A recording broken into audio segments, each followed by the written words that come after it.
Hey there, Orange Group. Happy Tuesday. Today, we're going to talk about going between proper and improper fractions. This, I swear, is the final step that you're going to need to know before we're actually doing the addition and subtraction. Because a lot of times you're going to get this. You're going to end up, you're going to do your conversion. You have 1/2, you have 3/4. You say, oh, 2 goes into 4. So I can just leave this one alone, but 1/2, it turns into, let's see, I multiply by 2, so multiply by 2, oh, 2/4. So I'm going to kind of get rid of that and say, alright, so our problem really is 2/4 plus 3/4. Well, hey, 2 plus 3 is 5/4. The thing is, warning, warning, warning, warning, this is improper. Let me kind of show you what this means. This means we have 5 slices of pizza like that. There's 3, there's 4, and hey, there's 5.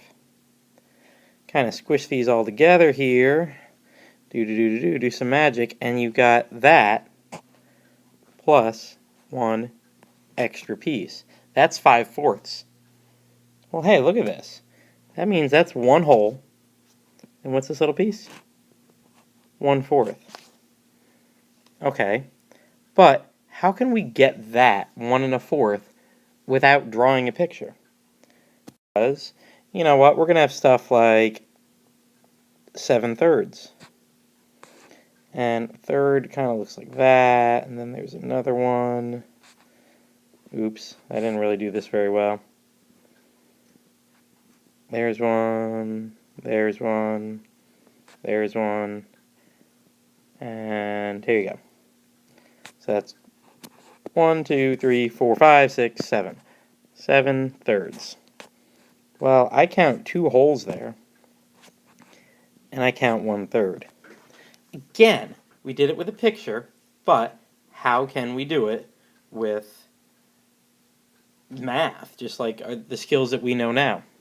It's actually very easy. Let me start off with the one we did. 5/4. We were talking before during, I think it was the percentages times, that fractions are division problems. Fractions are division. That's it. That's what they are. You know what this means? That means 5 divided by 4. And a lot of people start putting this the wrong way, but it comes out to this. 5 divided by 4. Well, hey, how many times is 4 going to 5? Once. 1 times 4 is 4. We got 1 left over. We're not working with decimals, so don't put a decimal in. We end up with 1 remainder 1.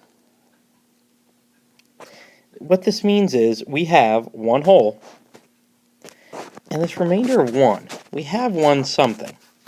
The question is, what is it? Oh, well, we were dividing by 4. We were talking about fourths. That's 1 1/4. Take a look with the other one we did, 7/3. That is 7 divided by 3, which means 7 goes underneath, 3 goes up here. 3 goes into 7 twice, 6, 1, 2 remainder 1. Our whole number now is 2, and again we have 1 left over. 1 what? Oh, third. 2 1/3. Go get a piece of scrap paper right now, because I'm going to have you do 2 of these with me. I will wait until your scrap paper's there. Go ahead and hit pause. And now, let's do 2 problems. Let's do 16/5. So right now, what would 16 divided by 5 look like? Go ahead and write that down as a division problem. See if you can solve it. Hit pause. Go ahead and solve the problem. Alright, so this is 16 over 5. Or, yeah, 16/5. 16 divided by 5. We put what we're dividing by outside. 5 goes into 16 3 times. 3 times 5 is 15. A remainder of 1. but this is fractions. We're not doing remainders, we're not doing decimals, we're now talking about remainders. Lots of ways we can write it. What this means is we started with 16 fifths. We're going to end with some fifths. But we got 3 wholes right here, so this is 3. And yet we got that remainder of 1. We put that there. 16 fifths is 3 1/5. Have this whole process written down on a piece of scrap paper. I'll be asking for it. Go ahead, I'll flip the slide. You get written. Here we go. Let's do 28 sixths. You get this. You'll be right, and a lot of numbers together get 28 sixths. All right. Well, that's 28 divided by 6. Hit pause right now. Solve the problem. See if you can get the remainder right. Here we go. Hopefully you did this. 6 goes into 28 4 times. 4 times 6 is 24. And hey, 8 minus 4 is 4. And we got 4 remainder 4. We got to turn this into our fraction. Obviously, it gives us a big 4. And we started with sixths, so we have 4 4 sixths. Notice something, though? We got too many even numbers here. Who cares about the big 4? Big 4 is supposed to stay that way. But 4 sixths, that can be reduced. Those are both even numbers. We can divide by 2 there. Everywhere in your life, you're going to have to reduce. It's not even a question. Every time someone asks, do we have to reduce? I want to scream at the top of my lungs. Because the answer is always yes. It'd be like, do I have to wear pants to school? Of course you have to wear pants. That's the way people dress. You have something that covers your bottom. Well, fractions, that's not proper way to do it. We got to write them properly. 4 divided by 2 is 2. 6 divided by 2 is 3. And that is our final answer. We went from 28 sixths to this here, which was pretty good, but we had to reduce. And finally we got that. It's all about division. It's all about division.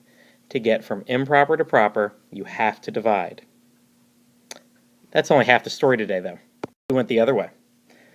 What if I started with 4 2/3 and I needed to write it as an improper fraction?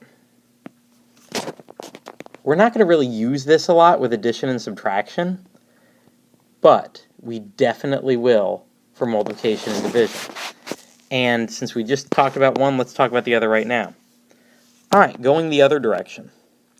Well, first off, we just spent the past 5 minutes dividing. Well, what's the opposite of dividing? Multiplying. All right, so this is what's going to happen. Got to think to yourself, all right, I got 4 big pizzas here.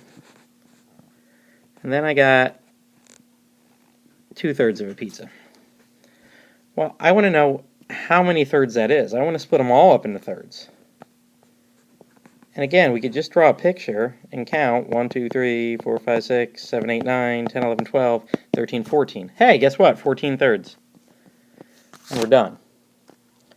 But there's got to be a better way to do this. There's got to be something using multiplication to do it. Well, guess what? There is. 4 2/3. This is really easy. You should be able to do this in your head. Hey, what's 4 times 3? Because think, we got 4 pizzas with 3 slices each. 4 times 3, well, that's 12. But then we had an extra 2 pieces there. What's 12 plus 2? Oh, 14 over 3. Let's return to your scrap paper and do 2 of these together. So, if I start with 7 and 1/5, basically this means I have 7 wholes, all cut up into fifths. Well, what's 7 times 5? Oh, it's 35. But oops, I got 1 extra.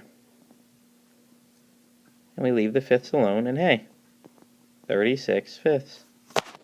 Going this direction is pretty easy. This should not prove any problem at all. Say we have 4 and 1/8. Alright, well we got 4 holes, split up 8 ways. 4 times 8 is 32. What's one more? Oh, that's 33 eighths. Alright, take 1 more minute. I want you to try these next 2, and then I'll give you the answer. Go ahead and try to convert 2 2/3 into something with a 3 on it, an improper one. And go ahead and try to do 9 1/4 into something with fourths.